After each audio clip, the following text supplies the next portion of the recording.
내가 영원히 주님의 사랑을 노래하렵니다. 대대로 이어가면서 내 입으로 주님의 신실하심을 전하렵니다.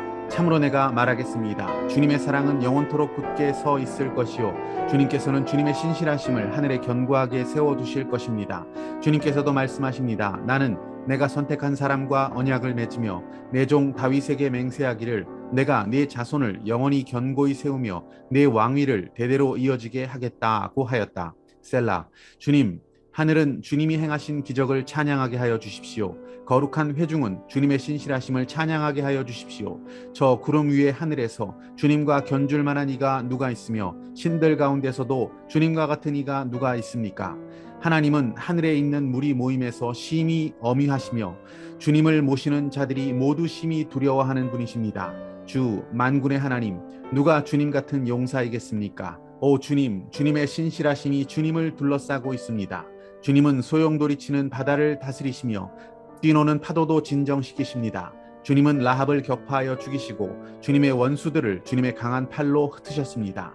하늘은 주님의 것, 땅도 주님의 것, 세계와 그 안에 가득한 모든 것이 모두 주님께서 기초를 놓으신 것입니다. 자본산과 아마누스 산을 주님이 창조하셨으니 다볼산과 헤르몬 산이 주님의 이름을 크게 찬양합니다. 주님의 팔에 능력이 있으며 주님의 손에는 힘이 있으며 주님의 오른손은 높이 들렸습니다. 정의와 공정이 주님의 보좌를 받들고 사랑과 진실이 주님을 시중들며 앞장서 갑니다. 축제의 함성을 외칠 줄 아는 백성은 복이 있습니다. 주님, 그들은 주님의 빛나는 얼굴에서 나오는 은총으로 살아갈 것입니다. 그들은 온종일 주님의 이름을 크게 외치며 주님의 의로우심을 기뻐할 것입니다. 주님께서는 그들의 영광스러운 힘이십니다. 주님의 사랑 덕분에 우리는 승리의 뿔을 높이 쳐들게 됩니다. 주님, 참으로 주님은 우리의 방패이십니다. 이스라엘의 거룩하신 하나님, 참으로 주님은 우리의 왕이십니다. 할렐루야, 아름다운 새날입니다. 시편 전체는 150편입니다. 시편은 총 5권으로 나뉘어져 있고요. 그 중에서 오늘 본문인 89편이 제3권의 마지막에 해당합니다. 오늘 시인은 다윗에게 언약하신 신실한 하나님께 감사를 드리며 그 놀라운 권능과 성실하심을 찬양하고 있습니다. 다윗과 맺으신 그 언약의 배경은 이러합니다. 왕위에 오른 다윗은 어느 날 문득 마음이 불편해지는 것을 느꼈습니다. 자신은 왕이 되어서 하나님의 은혜로 여러 전쟁에서도 이기고 백향목으로 지은 왕궁에 살아가고 있는데 하나님의 궤, 언약궤는 장막 안에 있는 것이 그의 마음에 걸렸습니다. 그래서 다윗은 하나님의 궤를 안치할 성전을 짓기 원했습니다.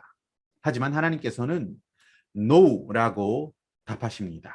다윗이 아니라 그 후손이 하나님의 집을 지을 것이라고 하십니다. 하지만 다윗의 집과 다윗의 나라는 하나님 앞에서 영원히 보존되고 그 왕위가 영원히 견고할 것임을 약속해 주셨습니다. 그것이 바로 3절, 4절의 내용입니다. 내 종 다윗에게 맹세하기를 내가 내 자손을 영원히 견고히 세우며 내 왕위를 대대로 이어지게 하겠다. 그 언약은 다윗의 후손으로 이 땅에 오신 예수 그리스도에 의해서 완전하게 성취가 되었습니다. 이렇게 하나님은 성실하십니다. 만일 하나님이 성실하지 않은 분이셨다면 우리는 늘 두려움과 근심 가운데 살아야 할 것입니다. 하나님께서 만일 변덕을 부리시는 분이시고 또 약속을 어기거나 말을 쉽게 바꾸시는 분이었다면 우리는 불안에 떨 수밖에 없었을 것입니다.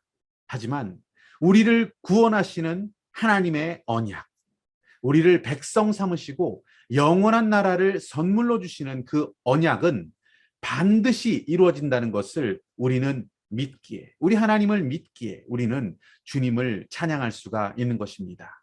시인은 18절에서 이렇게 노래합니다. 주님, 참으로 주님은 우리의 방패이십니다. 이스라엘의 거룩하신 하나님, 참으로 주님은 우리의 왕이십니다.